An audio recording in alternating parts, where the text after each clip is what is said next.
Hello friends, आप सभी का बहुत बहुत स्वागत है हमारे channel HP knowledge for you में। दोस्तों, ऑल इंडिया पोस्ट GDS की न्यू वैकेंसी आ चुकी है, जहां 28,740 पदों पर 10वीं पास वाले आवेदन कर सकेंगे, जिसमें मेरिट बेस आपका सिलेक्शन होगा। सो आज की इस वीडियो में हम जानेंगे GDS ग्रामीण डाक सेवक में आप मोबाइल से ऑनलाइन फॉर्म किस प्रकार से अप्लाई करेंगे, रजिस्ट्रेशन से लेकर पिन तक का जो पूरा प्रोसेस है वो आज हम जानने वाले। साथ ही आपको नया रजिस्ट्रेशन किस प्रकार से करना है, लॉगिन कैसे करना है, एप्लीकेशन फॉर्म का प्रिंट आउट कैसे लेना है, फीस पेमेंट कैसे करना है और पोस्ट ऑफ प्रेफरेंस सिलेक्ट कैसे करना है, पूरी की पूरी जानकारी आज की इस वीडियो में हम आपको देने जा रहे हैं।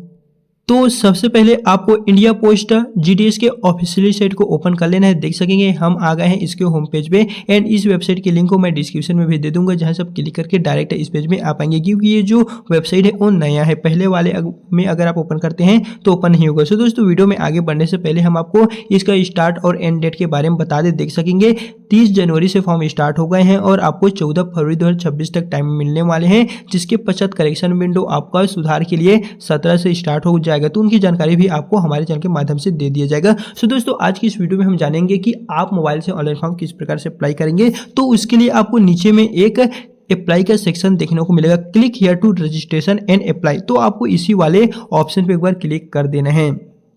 सो दोस्तों, देख सकेंगे यहाँ पर हमारे सामने दो पेज ओपन होकर आ गए हैं। जहां से नीचे की ओर आते हैं तो यहाँ पर है कैंडिडेट लॉगिन का और है कैंडिडेट रजिस्ट्रेशन का। तो सबसे पहले हम रजिस्ट्रेशन करेंगे, उसके पश्चात ही आपको लॉगिन करना है, क्योंकि जब आप रजिस्ट्रेशन करेंगे तो वहाँ पर आपको पासवर्ड मिलेगा और यूजर आईडी मिलेगा। उसी यूजर आईडी को आपको यहाँ पर डालना है और आगे के जो फीस पेमेंट है वो करना है। पोस्ट ऑफ प्रेफरेंस है, BPM है, ABPM है, GDS है, 3 तरह के आपको पोस्ट देखने को मिलेगा। तो पूरी की पूरी जानकारी स्टेप बाय स्टेप आज की इस वीडियो में हम जानेंगे। सो सबसे पहले हम चलिए रजिस्ट्रेशन करके बता देते हैं जो नए कैंडिडेट है वो आप इसमें फॉर्म किस प्रकार से फिलअप करेंगे। तो उसके लिए आपको ये जो पहले नंबर पे दिखाई दे रहा है न्यू कैंडिडेट रजिस्ट्रेशन, इसी वाले ऑप्शन पे दोस्तों आपको क्लिक कर देना है। फिर यहाँ पर देख सकेंगे नेक्स्ट ऑप्शन जो है वो आपके मोबाइल में कुछ इस प्रकार से ओपन होकर आ जाएगा, जहां पर पूछा जा रहा है मोबाइल नंबर, ईमेल आईडी। तो दोस्तों, आपका जो भी मोबाइल नंबर है, जिस भी मोबाइल नंबर से आप अकाउंट क्रिएट करना चाहते हैं वो डाल लीजिएगा, और आप जिस भी ईमेल आईडी से अपना अकाउंट क्रिएट करना चाहते हैं इन दोनों में आपको अपना ही स्वयं का डाल के नेक्स्ट वाले ऑप्शन पे आपको क्लिक कर देना है।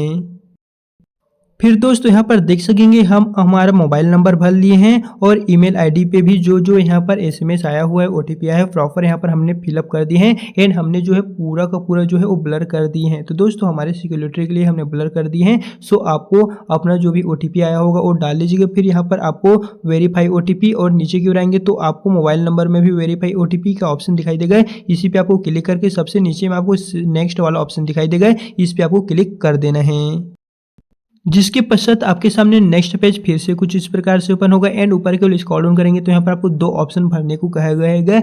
रजिस्ट्रेशन में आपको 2 ही ऑप्शन फिलअप करना है, फर्स्ट है कॉन्टैक्ट का है, सेकंड है डिटेल का। तो चलिए दोनों को हम आपको स्टेप बाय स्टेप बताते हैं। तो दोस्तों, नीचे क्यों रहेंगे तो पहले नंबर पर देखने को मिलेगा इंटर यूर नेम। तो दोस्तों बता दें, ये जो नाम रहेगा वो आपका 10वीं के मार्कशीट में जैसा है सेम टू सेम वैसे ही आपको रहने देना है। अगर आप आधार कार्ड में कोई दूसरा होगा तो उसे आप करते हैं तो डॉक्यूमेंट वेरिफिकेशन में आपका फेल्ड हो जाएगा। तो आपको 10 के बेसिस पे है फॉर्म भरना है। फिर यहाँ पर है डेट ऑफ बर्थ, तो आपकी 10 के रिजल्ट में जैसा डेट ऑफ बर्थ है उसी को दोस्तों आपको यहाँ पर फिलअप करना है। देख सकेंगे यहाँ पर हम आपको बताते हैं 10वीं के रिजल्ट में जैसा भी डेट ऑफ बर्थ है उसी को आपको फिलअप करना है। फिर यहाँ पर नेक्स्ट में है सिलेक्ट जेंडर, तो आप मेल फीमेल जो भी है वो आप अपने अनुसार यहाँ से सेलेक्ट कर लीजिएगा।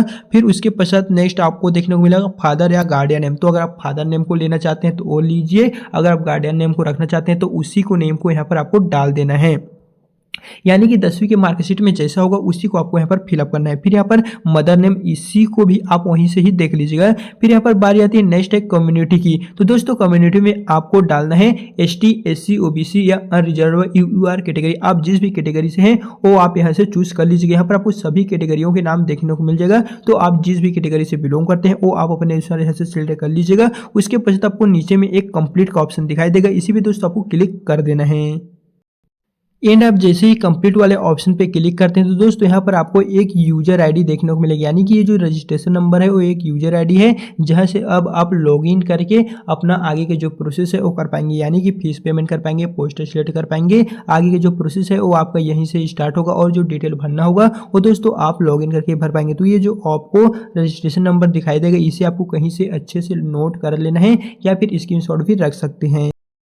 तो दोस्तों अब लॉगिन करके फॉर्म आगे बढ़ने के लिए आपको फिर से चले आना है जीडीएस के ऑफिशियली होम पेज पे। फिर आप जैसे ही इसके होम पेज में आएंगे तो आपको ऊपर की ओर एक ऑप्शन दिया गया है लॉगिन और रजिस्ट्रेशन का। तो लॉगिन हमारा बचा है, रजिस्ट्रेशन हम कर चुके हैं, सिर्फ लॉगिन यहाँ पर बचा हुआ है। तो इस वाले ऑप्शन पे आपको क्लिक कर देना है। फिर यहाँ पर नेक्स्ट ऑप्शन जो है वो कुछ इस प्रकार से आपको देखने को मिलने वाले, जहाँ पर हमारा ये जो प्रोसेस है वो हमारा डन हो चुका है, बचा है यहाँ पर लॉगिन का। तो दोस्तों इस वाले सेक्शन पे आपको क्लिक कर देना है और यहाँ पर आपको एक विशेष ध्यान रखना है, जैसे कि यहाँ पर कहा जा रहा है इंपॉर्टेंट लॉगिन स्ट्रक्चर, यानी कि यहाँ पर आपको सिर्फ 5 बार ही लॉगिन करने का ऑप्शन दिया जाएगा। अगर आपका 5 बार से ज़्यादा होता है तो आपका जो भी यहाँ पर आईडी है वो यहाँ पर लॉग्ड हो जाएगा। दोस्तों इस बात का आपको विशेष ध्यान रखना है, 5 बार ही आपको लॉगिन करने का मौका दिया जाएगा। सो आपको यहाँ पर प्रोसीड टू लॉगिन वाला जो ऑप्शन दिखाई दे रहा है उस पर क्लिक कर देना है। और अभी हमारा जो यूजर आईडी प्राप्त हुआ था वो दोस्तों आपके एसएमएस के माध्यम से यूजर आईडी पासवर्ड आपके मोबाइल में चला जाएगा, वो आप यहाँ से डाल के लॉगिन कर लीजिएगा। और यदि आपको किसी भी तरह का कोई भी प्रॉब्लम आता है तो आप हमें कमेंट में बता सकते हैं। साथ ही दोस्तों फॉर्म भरने से पहले हम आपको एक चीज़ और बताना चाहेंगे, आप कौन से डिवीजन में कौन से स्टेट में फॉर्म भरना चाहते हैं वो आप हमें कमेंट में बताइए। साथ ही आपका 10 में कितना मार्क है वो भी बताइए। जिसके पश्चात दोस्तों बात आती है पोस्ट ऑफ प्रेफरेंस सिलेक्ट करने की, यानी कि कौन से डिवीजन में आप फॉर्म भरेंगे तो आपका नाम आसानी से आ जाएगा। इस बात का दोस्तों आपको विशेष ध्यान रखना है, आपको कहीं भी फॉर्म नहीं अप्लाई करना है। हो सकता है दोस्तों आपका नाम आते आते रह जाएगा। तो दोस्तों इस बात का आपको विशेष ध्यान रखना है। सबसे पहले यहाँ पर हमने सर्कल चूज कर लिए हैं, यहाँ पर देख सकते हैं। और चलिए यहाँ से हम डिवीजन भी चूज कर लेते हैं। फिर दोस्तों यहाँ पर देख सकेंगे जैसे ही हमने सर्कल और डिवीजन चूज किए तो हमारे पास वैकेंट पोस्ट यहाँ पर आ गए हैं रायपुर का। आप जिस भी स्टेट जिस भी डिवीजन का चुनेंगे वहाँ पर आपको वैकेंट पोस्ट देखने को मिलेगा कि वहाँ पर आपको कितना वैकेंट पोस्ट यहाँ पर दिखाई देगा। जैसे कि दोस्तों यहाँ पर हम फर्स्ट में देख सकेंगे यहाँ पर ऑफिस जो है वो हमारा बीपीएम के तौर पर यहाँ पर आपको टोटल देखने को मिलने वाले। साथ ही ऐसे आप नीचे क्यों रहेंगे तो यहाँ पर आपको डिवीजन का देख लेना कि आप जिस भी डिवीजन में भरेंगे वहाँ पर प्रॉपर कैटेगरी वाइज जो कैटेगरी वहाँ पर लिखा हुआ है यूआर का एसटी एससी का टोटल यहाँ पर कितना सीट अवेलेबल है वो दोस्तों आपको एक बार जरूर से चेक कर लेना है। उसी के बेसिस पे आपको अपना फॉर्म भरना है। अगर आप रायपुर से नहीं है, अगर आप चाहते हैं कि हम बिलासपुर डिवीजन से फॉर्म भरें तो बिलासपुर डिवीजन को सिलेक्ट कर लीजिएगा। फिर बिलासपुर में आपको देख लेना है कि कौन कौन से यहाँ पर ऑफिस में या फिर कहें तो कौन कौन से कैटेगरी में कितना पोस्ट खाली हो। प्रॉपर दोस्तों आपको यहाँ से एक बार चेक कर लेना है, उसी के बेसिस पे ही आपको अपना फॉर्म फिलअप करना है। साथ ही दोस्तों जब आप फॉर्म भरेंगे तो इसमें आपको शुल्क भी देना पड़ेगा। अगर आप जनरल या ओबीसी कैटेगरी से बिलोंग करते हैं तो आपको 100 रुपये देने पड़ेंगे, लेकिन वहीं अगर आप जनरल या ओबीसी से महिला हैं, लड़की हैं तो इसमें आपको कोई भी पैसे जो है फीस नहीं देने पड़ेंगे। साथ ही अगर आप एसटी एससी हैं तो आपको कुछ भी नहीं देने पड़ेंगे, आपके लिए फीस जो है वो माफ है। सिर्फ ये लगने वाले हैं जनरल और ओबीसी के लिए ही यहाँ पर 100 रुपीज़ का जो फीस है वो आपको देने होंगे। साथ ही बात करें पोस्ट ऑफ प्रेफरेंस आपको किस प्रकार से सिलेक्ट करना है तो दोस्तों बता दें पहला जो मेरिट लिस्ट आएगा उसमें सिर्फ 90 प्लस कैंडिडेट का नाम ही आपको देखने को मिलेगा। 95 प्लस ही जाएगा, इससे आपका नीचे नहीं जाएगा। जिसके पश्चात द्वितीय मेरिट लिस्ट है, तृतीय मेरिट लिस्ट जारी होगा, उसमें आपका 90 प्लस यहाँ पर जाने की संभावना है। तो दोस्तों इस तरह अगर हम देखा जाए तो अगर आपका नंबर जो है वो 80 प्लस है तो आप पहले में यहाँ पर जीडीएस को सिलेक्ट कीजिएगा, दूसरे में एबीपीएम को, तीसरे में बीपीएम को। और यदि आपका नंबर 90 प्लस है तो उस स्थिति में आप इसे फर्स्ट दीजिए, इसे सेकंड दीजिए और इसे थर्ड दीजिए। इस तरह दोस्तों अगर आप सिलेक्ट करते हैं तो निश्चित ही तौर पे आ जाएगा, क्योंकि जिनका हाईएस्ट रैंक है वे सभी फर्स्ट प्रेफरेंस में सिलेक्ट करेंगे बीपीएम को, ब्रांच पोस्ट मास्टर को, और जिनका सबसे हाईएस्ट रैंक है वे सिलेक्ट करेंगे assistant branch post master ABPM को, और जिसका लोग कट ऑफ है या फिर लो नंबर जाएगा वो सिलेक्ट करेंगे ग्रामीण डाक सेवक जीडीएस को। तो दोस्तों इस तरह आप अपने जो पोस्ट ऑफ प्रेफरेंस है उसको अच्छे से सिलेक्ट करना होगा। साथ ही दोस्तों बता दें आपको लॉगिन करके आगे के जो प्रोसेस है वो फॉर्म किस प्रकार से अप्लाई करना है। तो दोस्तों बता दें अभी सिर्फ रजिस्ट्रेशन हो रहा है, बाकी लॉगिन के जो प्रोसेस है वो भी स्टार्ट हो गए हैं, लेकिन सर्वर प्रॉब्लम की इश्यू से अभी किसी का ओपन नहीं हो रहा है, क्योंकि सभी अभ्यर्थी इसमें एक ही टाइम पे फॉर्म डालने जा रहे हैं। तो इसी को देखते हुए जो इसका सर्वर है वो थोड़ा सा आपको डाउन देखने को मिल रहा है। बाकी दोस्तों इसका जो वेबसाइट है उसमें ऑनलाइन फॉर्म ओपन हो गए हैं, जहाँ रजिस्ट्रेशन भी आप कर सकते हैं, लॉगिन भी कर सकते हैं, लेकिन सिर्फ यहाँ पर रजिस्ट्रेशन ही हो रहा है, क्योंकि लॉगिन का जो ऑप्शन है वो इसलिए नहीं आ रहा है क्योंकि अभी जो लॉगिन का ऑप्शन है वो भी आ चुका है, लेकिन सभी स्टूडेंट एक ही टाइम पे इसमें फॉर्म डाल रहे हैं। तो इसी की वजह से इसमें जो लॉगिन वाला ऑप्शन है वो दोस्तों दिखाई तो दे रहा है, लेकिन जब आप यहाँ पर फॉर्म भरेंगे तो आपका आगे बढ़ ही नहीं रहा है। वहाँ पर बहुत सारे जो प्रॉब्लम है वो आ रहा है। है, सभी अपना पासवर्ड डाल रहे हैं, फिर भी आगे का जो प्रोसेस है वो नहीं बढ़ रहा है। तो दोस्तों इस स्थिति में हम आपसे यही रिक्वेस्ट करेंगे कि आप जो है अपना फॉर्म 1 या 2 दिन के पश्चात ही फॉर्म फिलअप कीजिए, क्योंकि अगर आप यहाँ पर देखेंगे तो यहाँ पर देख लीजिए टोटल आपको 14